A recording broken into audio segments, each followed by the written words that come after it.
नमस्ते। चैनल सृजन संवाद में आपका स्वागत है और मैं नीरू हाजिर हूँ एक और कविता लेकर। आज मैं हिंदी साहित्य के विख्यात कवि केदारनाथ जी की कविता पढ़ने वाली हूँ। वे आधुनिक कवि, आलोचक और निबंधकार के रूप में जाने जाते हैं। आपकी कविताओं में आम बोलचाल की भाषा, ग्रामीण संवेदनाओं और प्रकृति को सहज तरीके से पिरोया गया है। तो आज मैं उनकी कविता जो पढ़ने वाली हूँ उसका शीर्षक है बनारस। तो पढ़ती हूँ कविता। ये आपकी कुछ लंबी कविताओं में से एक कविता है।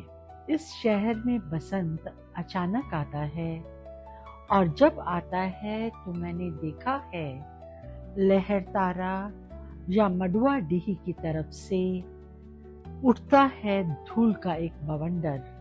लहर तारा बनारस में एक तालाब है, उसका नाम है, और मडुआ डीह बनारस के निकट एक रेलवे स्टेशन का नाम था, लेकिन उसे अब बदलकर बनारस स्टेशन ही कर दिया गया है।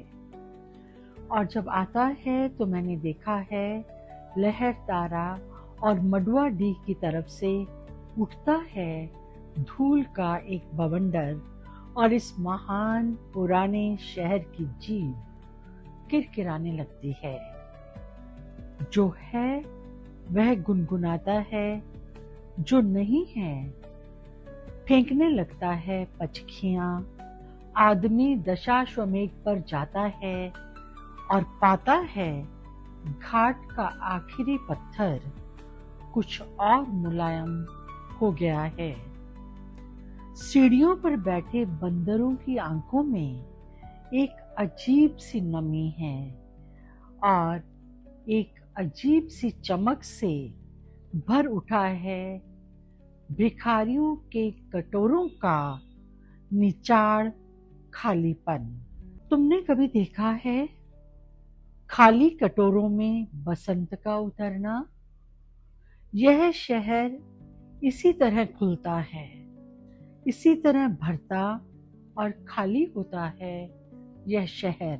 इसी तरह रोज रोज एक अनंत शव ले जाते हैं कांधे अंधेरी गली से चमकती हुई गंगा की तरफ। इस शहर में धूल धीरे धीरे उड़ती है, धीरे धीरे चलते हैं लोग, धीरे धीरे बजते हैं घंटे, शाम धीरे धीरे होती है।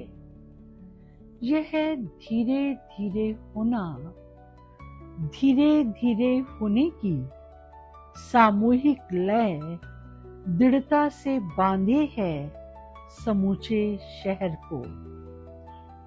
इस तरह कि कुछ गिरता नहीं है, कि हिलता नहीं है कुछ भी, कि जो चीज जहां थी वहीं पर रखी है, कि गंगा वहीं है, कि वहीं पर बंधी है नाव, कि वहीं पर रखी है तुलसीदास की खड़ाऊ सैकड़ों बरसों से।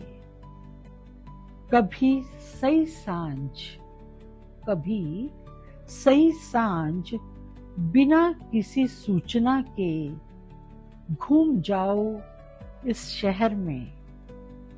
कभी आरती के आलोक में इसे अचानक देखो, अद्भुत है इसकी बनावट। ये आधा जल में है, आधा मंत्र में, आधा फूल में है, आधा शव में है, आधा नींद में है, आधा शंख में। अगर ध्यान से देखो तो ये आधा है और आधा नहीं भी है। जो है वह खड़ा है बिना किसी स्तंभ के, जो नहीं है उसे थामे हैं राख और रोशनी के ऊंचे ऊंचे स्तंभ, आग के स्तंभ और पानी के स्तंभ, धुएं के, खुशबू के, आदमी के उठे हुए हाथों के स्तंभ, किसी अलक्षित सूर्य को देता हुआ अर्घ्य, शताब्दियों से इसी तरह गंगा के जल में अपनी एक टांग पर खड़ा है यह शहर, अपनी दूसरी टांग से बिल्कुल बेखबर। धन्यवाद।